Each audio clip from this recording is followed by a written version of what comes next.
အဲ့ဒီလိုပြန်တော့ငကားဆိုတာဂလုံရဲ့အစာကိုအဲ့ဒီလိုနီးနဲ့သမုဒ္ဒရာရေကိုနှစ်ဖြာကွဲအောင်အတောင်မှန်နဲ့ရိုက်ခတ်ပြီးတော့ပေါ်လာတဲ့ငကားကိုအမိကနေပြီးတော့တခါတည်းဆွဲသွားတာအဲ့ဒါငကားကမသေးဘဲနဲ့ဂလုံရဲ့ခြေသေးကြကနေတူးလို့တွေ့လောက်ပါသွားတာအဲ့ဒီမှာဂလုံကဘေးကိုဥတည်ပြီးတော့ပြန်လဲဆိုတော့ဦးဇင်းတို့ဖရာလောင်းရှိတဲ့လက်ပံပင်ကြီးကိုဥတည်ပြီးတော့ပြန်လာအဲ့ဒီလက်ပံပင်မော်ကိုတင်းပြီးတော့သူကစားနေကြအဲ့ဒီလိုပြန်တော့ဘယ်ကိုဖြတ်ရလဲဆိုတော့ဦးဇင်းတို့ဟိမွန်တာတောကိုဖြတ်ရအဲ့ဒီမှာဂလုံကအောက်ကသစ်ပင်နေနဲ့မလွတ်တလွတ်ပြန်သွားတာအဲ့ဒါအောက်ကငကားကလေဂလုံရဲ့တသေးချာကနေပြီးတော့သစ်ပင်တွေကိုထိခိုက်ပြီးတော့အဲ့ဒါတိုက်ပြီးတော့ပါသွားတာအဲ့ဒါငကားကလည်းသေပြီးနဲ့သိကြောက်တဲ့အတွက်ကြောင့်သူကလည်းအကြံထုတ်ရင်းနဲ့လိုက်သွားတာအဲ့ဒါတနေရာရောက်တော့သစ်ပင်တစ်ပင်ကလည်းတော်တော်ရှိရှိကြီးတွေ့တယ်အဲ့ဒါကိုသူကဇက်ဆိုတခါတည်းဖမ်းပြီးတော့ပတ်လိုက်တယ်ငကားကဂလုံရဲ့လက်သေးချာမှာငကားရဲ့အခွေကြားထဲမှာသစ်ပင်ဂလုံအားကောင်းလိုက်ပုံကတော့တဲ့အဲ့ဒီသစ်ပင်ဟာကျွတ်ပြီးတော့ထွက်သွားပါသွားငကားအခွေကလည်းမပြေဘူးငကားလည်းပြုတ်ကြမနေဘူးအဲ့ဒါငကားရဲ့အခွေထဲမှာဘာပါသွားတော့သစ်ပင်ပါသွားတယ်အဲ့ဒီသစ်ပင်ကညောင်ပင်ဖြစ်နေတယ်ဒိဋ္ဌိဘာပင်ဖြစ်နေတယ်ညောင်ပင်ဖြစ်နေတယ်အဲ့ဒါနဲ့ဂလုံကသိတော့မသိပါဘူးလက်ပံပင်တွေရောက်ပြီဆိုတော့အသားဖြားပြီးခါပြီးတော့လေငကားကိုလက်ပံပင်ပေါ်တင်းပြီးတော့ခေါင်းကိုဖောက်ပြီးတော့အစီကိုစုပ်ပြီးတော့အုံနောက်ကိုစားပြီးတော့အကောင်ပုတ်ကိုသမုဒ္ဒရာနဲ့ပြစ်လိုက်တယ်အဲ့ဒီမှာခုနတုန်းကပန်းလာတဲ့ညောင်ပင်ကတော့တုံးလုံးပက်လက်ပံပင်ကြီးရဲ့ခြေရင်းမှာရှိနေတယ်အဲ့ဒီညောင်ပင်ပေါ်မှာငှက်တိုက်ကလေးသေးသေးလေးတစ်ခုပါလာတယ်အဲ့ဒီငှက်တိုက်ကလေးမှာဒီလုံးငှက်မှလေးသေးသေးလေးအဲ့ဒါလေးကလည်းပဲအဲ့ဒီညောင်ကိုင်းပေါ်မှာတက်ပြီးတော့မရှုမလသေးနေတဲ့ညောင်ပင်ရဲ့ညောင်ကိုင်းပေါ်မှာနားပြီးတော့ငါမိကိုရအပင်ကတော့သေးသွားပြီတော့ငါပင်သားမှာဆက်ပြီးတော့အတိုက်ဆောက်ပြီးတော့နေရမလို့ရှောက်ကြည့်တော့လက်ပံပင်ကြီးကိုမြင်တယ်မြင်တော့လက်ပံပင်ကွာကြတက်ပြီးတော့နားတယ်နေရာသစ္စာဣတယေဘီလုံးငမလေးကပါလေနေရာသစ္စာအဲ့ဒီလိုတက်ပြီးတော့နားတဲ့အချိန်မှာပဲဘုရားလောင်းကြီးကကြောက်လွန်းလို့တဲ့တုံသွားတာအဲ့ဒီလက်ပံပင်ရဲ့အမြင့်တွေတောင်တုံသွားတယ်လို့ဆိုတယ်အဲ့ဒီအခြေအနေတွေအကုန်လုံးကိုဂလုံကသိငါလိုသိကြီးကျယ်တဲ့ဂလုံတကောင်နားတော့ကဘာမှမထူကြပဲနဲ့လက်သီးစုပ်လေးလောက်ရှိတဲ့ဒီငှက်မကလေးလာနာတာသူဘာကြောင့်တလောက်ကြောက်ရတယ်လဲအဲ့ဒါသူမနေနိုင်ဘူးဘုရားလောင်းကိုမေးတယ်အချင်းလက်ပံပင်ဆောင်တဲ့ငါလိုအကောင်ကြီးနားတော့ကသင်မကြောက်ဖဲနဲ့ဒီသေးသေးလေးအကောင်နားတာကိုဘာကြောင့်ကြောက်တယ်အဲ့ဒီမှာဘုရားလောင်းကရှင်းပြန်မင်းစင်သားကြီးဟောဒီငှက်မလေးဟာညောင်မင်းပေါ်မှာနေတော့ဧကန္နညောင်စည်းကိုစားမယ်ညောင်စည်းကိုစားရင်ဧကန္နမစင်စွန့်ရင်မစင်ထဲမှာညောင်စည်းဒီတေချာပေါင်းပါမယ်အဲ့ဒီညောင်စည်းဒီငါရဲ့လက်ပံပင်ကိုအမြင့်တွေ့ပြီးတော့ကြီးထွားလာလို့ရှိရင်ငါရဲ့လက်ပံပင်ကြီးကိုဝါမြူသွားမှာပဲတဲ့အဲ့ဒါငါမကြောက်တဲ့ဘူးလားတဲ့ငါကိုအတွေးခေါင်တယ်လို့ပြောချင်သလားတဲ့ပိဋကဒါဖြစ်နိုင်တဲ့ကိစ္စလားမဖြစ်နိုင်တဲ့ကိစ္စလားဖြစ်နိုင်တဲ့ကိစ္စပဲအဲ့ဒီမှာဘုရားလောင်းကဂါထာလေးရွတ်ပြသင်္ကေယသင်္ကိတပါနေရခေယနာဂတဗယံနာဂတဗယံဒီရောဥဘောလောကေအဝကတိသင်္ကေယသင်္ကိတပါနိသင်္ကေယကြောက်လန့်တဲ့ကြောက်လန့်တတ်သည်တို့ကိုသင်္ကိတပါနိကြောက်လန့်ကုန်ရ၏ရခေယနာဂတဗယံနာဂတဗယံလာလတံသောဘိက္ခုရခေယစောင့်ရှောက်ရ၏ကြောက်တဲ့နာကိုကြောက်ကိုကြောက်ရမယ်လာမယ့်အနာဂတ်မှာဘေးတွေဖြစ်ပေါ်လာမယ်လို့သိရင်ကြိုတင်ပြီးတော့ကာကွယ်ရမယ်။ဒါဉာဏ်ရှိတဲ့လူတွေရဲ့အလုံးတော့ဒကာယူမိုင်းမြဘယ်ကိစ္စမျိုးမှမဆိုကြောက်တဲ့နာကိုကြောက်ကိုကြောက်ရမယ်။လာမယ့်ဘေးကိုကြိုတင်ပြီးတော့ကာကွယ်ရမယ်။ပညာရှိတို့ရဲ့သဘောဟာအဲ့ဒီတိုင်းပဲ။ဘေးကိုမတွေ့အောင်ရှောင်နေကြိုတင်ပြီးတော့တတ်နိုင်တဲ့လောက်လဲကာကွယ်တယ်။အဲ့ဒီလိုလုပ်တဲ့ဂျားတွေကဘေးကတွေ့လာပြီဆိုရင်တော့တတိရှိရင်ဆိုင်မယ်ဒီလိုဒါပညာရှိတို့ရဲ့သဘောနော်တခါကြီးမိုင်းမြအေးဒီမှာဘုရားလောင်းကအဲ့ဒါလိုလေးသင်္ကေယသင်္ကိတပါဏိကြောက်လန့်တဲ့ကြောက်လန့်တိုက်သည်တို့ကိုကြောက်လန့်ရ၏ သခေယနာဂတဗယံနာဂတဗယံလာလတံသောဘိကိုရခေယစောင့်ရှောက်ရ၏နာဂတဗယံဒီတော်ဥဘောလောကေအဝကတိဒီတော်ပညာရှိသောပုဂ္ဂိုလ်သည်နာဂတဗယံလာလတံသောဘိဖြင့်ချိန်ထိုး၍ဥဘောလောကေမျက်မှောက်လောကတမနောလောကဟုဆိုသောနှစ်ပါးစုံသောလောကကိုအဝကတိကြည့်ရှုရ၏ဉာဏ်ကြီးတဲ့လူဆိုတာတဲ့လာလတံသောဘေးဖြင့်ချိန်ပြီးတော့ဒီဘဝနောက်ဘဝနှစ်ပါးစုံဘဝကိုကြည့်ရမယ်တဲ့ဒါလေးသိပြီးတော့မှတ်သားစရာကောင်းတယ်နော်ဒီကမာကြီးများပညာရှိတဲ့လူဆိုတာဒီဘဝနောက်ဘဝနှစ်ပါးစုံဘဝကိုကြည့်ရတဘဝတည်းကြည့်ရမှာလားမဟုတ်ဘူးဘာကြောင့်လဲတဘဝတည်းနဲ့ပြီးသွားမယ်ကိစ္စမဟုတ်လို့ပဲဟုတ်လားတကယ်ကြီးမိုက်မြဒါကြောင့်တကယ်လို့အလုပ်တစ်ခုလုပ်တော့မယ်ကြံလို့ရှိရင်နှစ်ခုကြည့်ရမယ်ဒီလှုပ်လိုက်ရင်ဒီဘဝတော့ချမ်းသာတော့နောက်ဘဝတော့ဆင်းရဲစေတော့ဆိုရင်ဒီလိုမျိုးလှုပ်သင့်ပါသလားမလှုပ်သင့်ဘူးနော်တကယ်ကြီးမိုက်မြမျက်တောင်တစ်စုံကြည့်ပြီးတော့မျက်စိတစ်စုံမကြည့်ဘူးဆိုရင်ဉာဏ်ကြီးရရောက်သလားဉာဏ်နဲ့ရရောက်သလားဉာဏ်နဲ့ရရောက်သေးဟုတ်လားတကယ်ကြီးမိုက်မြဒါကြောင့်ဒီဘဝနောက်ဘဝနှစ်ပါးစုံကြည့်ပြီးတော့ကိုယ့်ရဲ့လာလတန်သောဘေးတွေမကြမရောက်ရအောင်လိမ့်လိမ့်မာမာပါပါနက်နက်နေသွားတတ်ရမယ်သဘောပေါက်တယ်နော်အေးအဲ့ဒီလိုဘုရားလောင်းကရွတ်ပြတော့ဂလုံငှက်မင်းကလည်းပဲဒါကိုလုံးဝလက်ခံအဲ့ဒီဇတ်တော်ကိုမြတ်စွာဘုရားကဘယ်လိုရည်ရွယ်ချက်နဲ့ဟောတာလဲကြောက်လန့်တဲ့ကြောက်လန့်တိုက်တဲ့အရာတွေကိုကြောက်လန့်ရမယ်ပညာရှိဆိုတာတစ်ချိန်ချိန်မှာကိုယ့်ကိုဘေးသင့်နိုင်တဲ့အရာကိုကြိုတင်ပြီးတော့ရှောင်ရှားမယ်ကာကွယ်မယ်ဒီလိုမဟုတ်လားအေးဒါကြောင့်ပေတပေါင်းသူတော်ကောင်းတို့မိမိရဲ့ဘဝတန်တရားတစ်လျှောက်အဆိုးဆုံးဒုက္ခပေးနိုင်တဲ့မကောင်းသောစိတ်ကိုကြောက်လန့်တဲ့အထဲမှာတော့ကြောက်เสียအကောင်းဆုံးပဲလို့သဘောမပေါက်တဲ့မို့လားပေါက်တဲ့နေဒါကြောင့်အဆိုးဆုံးယံသူဆိုတာဘာလဲလို့မေးရင်မကောင်းသောစိတ်ပိဋိယံသူအကြောင်းတွေကိုပြောမယ်ဆိုရင်ပြောလို့မကုန်နိုင်ဘူးနော်ဘာကြောင့်လဲသိလားအဲ့ဒါသိလားမကောင်းသောစိတ်ရဲ့လက်ရလက်ချက်တွေသက်သေတာရကတွေလောကကြီးမှာအများကြီးရှိနေလို့နော်မကောင်းသောစိတ်တွေကြောင့်ဘယ်သူတွေတော့ဒုက္ခရောက်သွားတယ်ဘယ်ဝါတွေတော့မရှုမလတ်ဘယ်လိုဒုက္ခတွေခံစားနေရတယ်ဆိုတာပြောကုန်နိုင်ပွဲရရှိပါမလားမရှိဒါကြောင့်မကောင်းသောစိတ်ရဲ့အကြောင်းကိုဦးဇင်းတို့ဒီလောက်ပဲရက်မယ်ဗျာဟုတ်လားအဲ့တော့အဆိုးဆုံးယံသူဆိုတာဘာလဲလို့မေးရင်ပြောတတ်ပြီလားမကောင်းသောစိတ်အကောင်းဆုံးမိတ်ဆွေအကြောင်းသွားကြမယ်နော်နာဓမ္မာတာပိတာဂိတာအင်ဂျီဝါပိစညာတကသမ္မာပနိဟိတံစိတ်တံတေယသောဏတတောကရိတံဒုက္ခထိုလူနနိဗ္ဗာန်သုံးတန်သောချမ်းသာကိုမာတာမိခင်ဒီနာဂိတာတပြုလို့၍မပေးနိုင်လေကုန်ပိတာဖခင်ဒီနာဂိတာတပြုလို့၍မပေးနိုင်ကုန်အင်ဂျီပိမိခင်ဖခင်ကြည်သူရှင်တို့မှာတမျိုးတခြားတစ်ပါးသာလျှင်ဖြစ်ကုန်သောညာတကာမိဆွေခင်မွန်ချစ်ချမ်းဝင်ကြကုန်သောဆွေမျိုးသားချင်းတို့သည်နာဂိတာတပြုလို့၍မပေးနိုင်လေကုန်တကယ်ချမ်းသာစေချမ်းသာမှန်ကိုအမေကလည်းမပေးနိုင်ဘူးအဖေကလည်းမပေးနိုင်ဘူးချစ်ချမ်းဝင်ကြတဲ့ဆွေမျိုးသားချင်းမိတ်ဆွေအပေါင်းအသင်းတွေကလည်းမပေးနိုင်ဘူးဘသူကပေးနိုင်တယ်လေလို့အဖြေထုတ်ထားတယ်လေဆိုရင်သမ္မာပဏိဟိတံကောင်းစွာသောက်တည်၍ထားအပ်သောစိတ်တံကုသိုလ်စိတ်တို့သည်ဝါကောင်းသောစိတ်တို့သည်နံထိုကုသိုလ်စိတ်ပိုင်ရှင်ကိုဝါကောင်းသောစိတ်ပိုင်ရှင်ကိုတေရသောချမ်းသာအောင်မြင့်မြတ်အောင်ကြည်ကြည်ရပြုနိုင်ပေ၏အမေအဖေကမပေးနိုင်တဲ့မေတ္တာရှိတဲ့လူတွေကမပေးနိုင်တဲ့ချမ်းသာကိုကောင်းတဲ့စိတ်ကပေးနိုင်တယ်တဲ့ဟုတ်လားတကယ်မိုက်မြကောင်းတဲ့စိတ်ကပေးနိုင်တယ်တဲ့ကောင်းတဲ့စိတ်တဲ့အားကိုးစရာအကောင်းဆုံးအရာလောကမှာမရှိပေးကမ်းတဲ့စွန့်ကြည်တွေဆိုရင်လည်းဒါကောင်းတဲ့စိတ်လို့ပြောလို့မရဘူးလားသူများကိုဒုက္ခမပေးဘူးစောင့်စည်းပြီးတော့စိတ်ကိုချုပ်ထိပြီးတော့နေမယ်ဆိုရင်ကောကောင်းတဲ့စိတ်လို့ပြောလို့မရဘူးလားရတယ်အမှန်တရားကိုနားလည်အောင်သဘောပေါက်အောင်လေ့ကျင့်အားထုတ်နေတဲ့ဘာဝနာတရားလည်းပါလေကောင်းတဲ့စိတ်ကုသိုလ်တရားဆိုတာဘာလဲလို့မေးရင်ကောင်းသောစိတ်ပဲဗျဟင်ဒီကိဒီမိုက်မြဒီထဲမှာအကုန်ဝင်ရတယ်မဟုတ်လား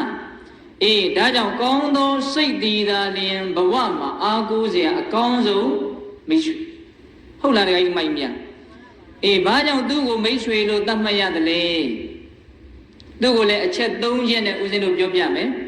ဒီလောက်ပြောလိုက်ရင်ဟောဒီပိဿကတော့သဘောပေါက်ပြီလို့တောင်ဦးဇင်းကထင်တယ်ဟင်ဒကမကြီးမြ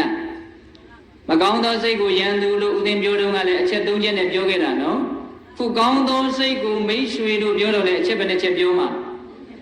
တချို့ရိပ်မိပြီလို့ထင်တယ်ဖြစ်ဆဲမှာအေးချမ်းသည်တွေသက်သာသည်တွေချမ်းသာစေတယ်ဒါကြောင့်ကောင်းသောစိတ်သည်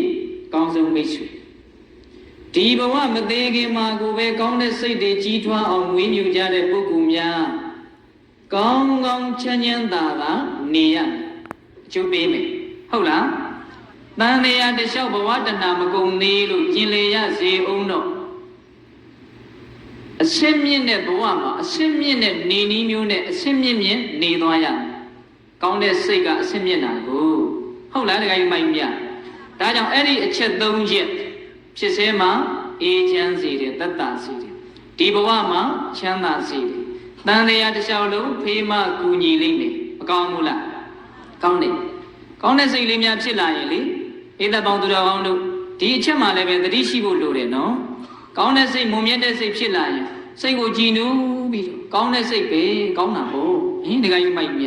ကောင်းတဲ့စိတ်ပဲဘယ်မှမကောင်းမဲရှိပါမလဲဟုတ်ဘူးလားအေးဒါကြောင့်သူမှလည်းပဲအခုဖြစ်ရင်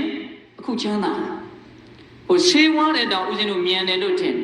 ယောဂပြောက်စေတဲ့ဆေးဝါးကမှဗိုက်ထဲကိုမြုပ်ချလိုက်တယ်ဆိုရင်ဟုတ်လားအစာချေစနစ်တွေပါနေနဲ့တဆင်ပြီးတဆင်သွေးတွေပါနေတဲ့ရောက်အောင်သွားပြီးတော့မှခဏနေမှာပါလေတက်တန်သွားတဲ့သဘောရှိတယ်မို့လားကောင်းတဲ့စိတ်ကအဲ့ဒါလောက်တောင်အချိန်ဆောင်စရာမလိုဘူးအခုဖြစ်ရင်အခုချမ်းသာတယ်ဟင်တခါကြီးမိုက်မြအဲ့ဒါလောက်စိတ်ချရတဲ့အရာလောကမှာရှိနေမှာမလားအခုဖြစ်ရင်အခုချမ်းသာတယ်ကြိုးစားပြီးတော့ကောင်းတဲ့စိတ်ကိုမွေးခြင်းတဲ့စိတ်မပေါက်သင့်ဘူးလားပေါက်သင့်တယ်နော်ပြီးရင်ကောင်းတဲ့စိတ်သည်ဒီဘဝမှာဗာလဲကျိုးပေးမယ်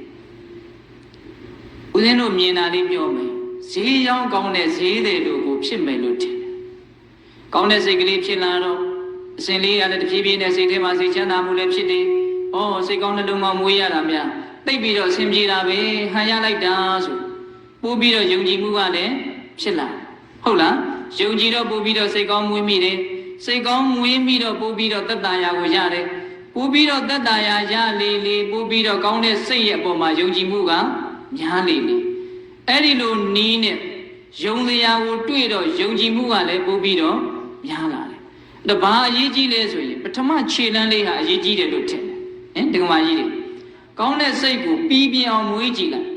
အဲ့ဒါက तू ကဟိုငါ့ကိုနည်းနည်းရရမမှတ်နဲ့ငါတော့လျှောက်ချမ်းသာစေနိုင်တယ်ဆိုပြီးတော့ तू အကောင်ထဲပြလာတဲ့အချိန်မျိုးမှာလေအဲ့ဒီကောင်းတဲ့စိတ်ရဲ့အပေါ်မှာအိုး तू ဒီသားနဲ့အာကိုရပဲလို့သဘောပေါက်လာတဲ့အချိန်မှာယုံကြည်မှုဆိုတာကတက်မလာဘူးလားတက်လာတယ်အဲ့ဒါကိုပဲပါခုံမယ်တရားတရားကုသိုလ်ရဲ့ပုံမှာယုံကြည်တာနော်တခါကြီးမိုက်မြအဲ့ဒီကောင်အရှိန်ဝါကြီးရင်ကြီးသလောက်ကုသိုလ်ကိုပို့ပြီးတော့လုပ်ဖြစ်တယ်စိတ်ကောင်းကိုပို့ပြီးတော့မွေးဖြစ်တယ်ဟုတ်လားဒါကြောင့်ယုံစရာကိုတွေ့အောင်ကလည်းပဲလှုပ်ထားအောင်မှယုံစရာကတွေ့မှာကိုဟုတ်လားယုံစရာတွေ့မှလည်းပါလေယုံကြည်မှုကဖြစ်လာတယ်အဲ့ဒီလိုလဲသွားဖို့အရေးမကြီးဘူးလားအရေးကြီးတယ်ဒါကြောင့်ဒီဘဝမှာတင်ကိုပဲထင်ထင်ရှားရှားအကျိုးပေးတယ်လို့မိမိတို့ရဲ့ဉာဏ်ထဲမှာသိတာထင်ရှားလာအောင်ကောင်းတဲ့စိတ်ကိုဒုနဲ့ဒေနဲ့ကြီးထွားလာအောင်မလုပ်သင့်ဘူးလားလုပ်သင့်တယ်နောက်တခါယူမိုင်းမြအေးနောက်တတိယချက်ပါလေမသေးခင်နိဗ္ဗာန်မရမချင်း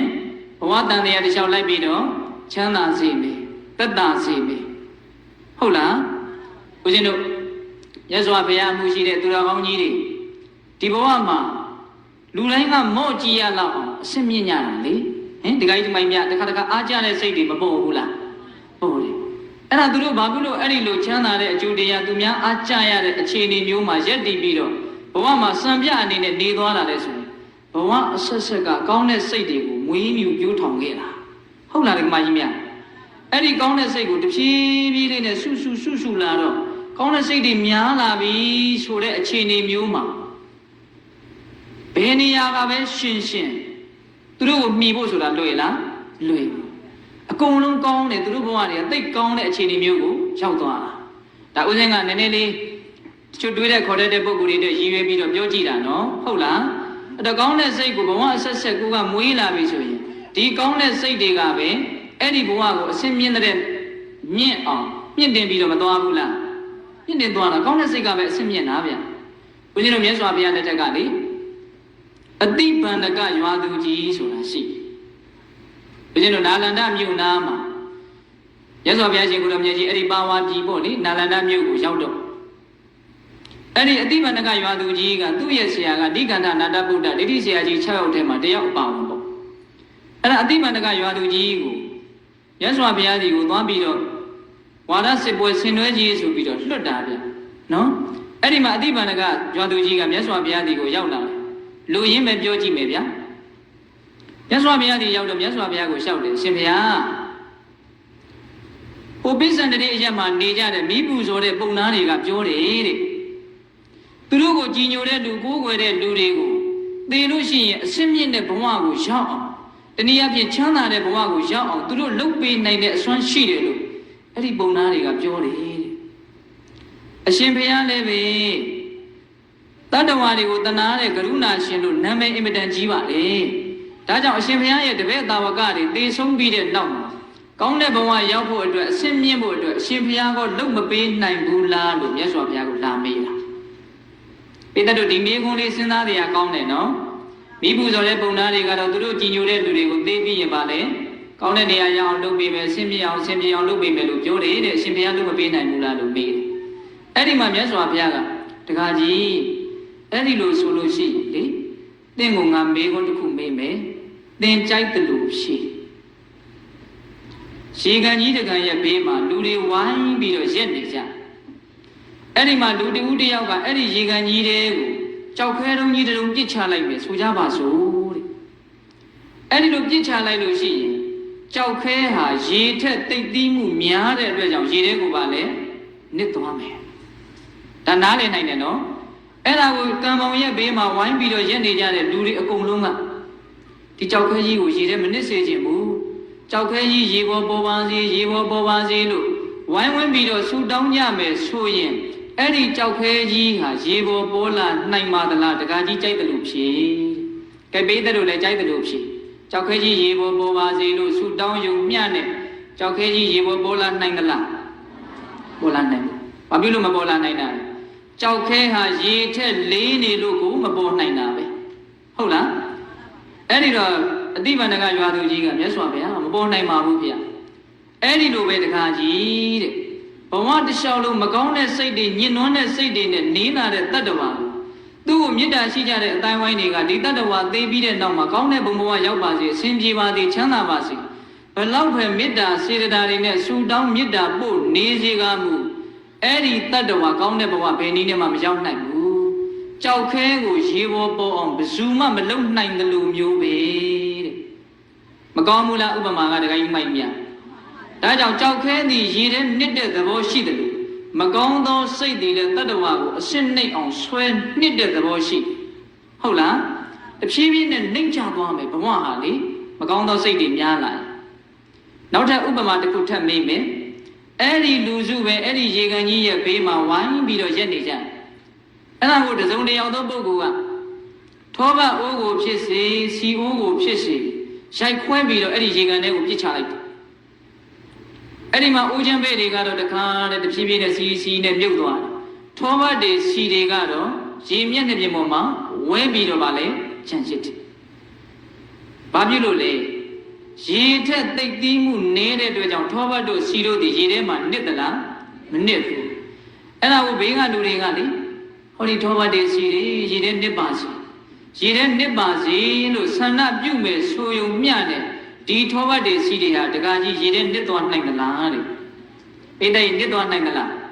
မနစ်နိုင်ဘာကြောင့်လဲရေပေါ်မှာပေါ်တဲ့သဘာဝရှိတယ်အဲ့ဒီအတိုင်းပဲတကားကြီးတဲ့ကောင်းတဲ့စိတ်တွေနဲ့အချိန်များများကုန်ညမဲ့ပုဂ္ဂိုလ်ကြီးနော်သူတို့ကိုဘေးကတုံတယောက်သောမုန်းတီးတဲ့လူကမကောင်းတာတွေဖြစ်ပါစေတကယ်လို့သေအောင်တောင်မကောင်းတဲ့ဘဝရောက်ပါစေသိပြီးတော့ဒေါသတွေနဲ့အမုန်းတွေနဲ့အာဃာတတွေနဲ့အဲ့ဒါလို့ဆန္ဒပြုမယ်ဆိုရင်တောင်မှကောင်းသောစိတ်ပိုင်ရှင်သည်အရှင်းနှိမ့်သွားတဲ့အခြေအနေမျိုးကိုရောက်နိုင်သလားမရောက်နိုင်ဘူး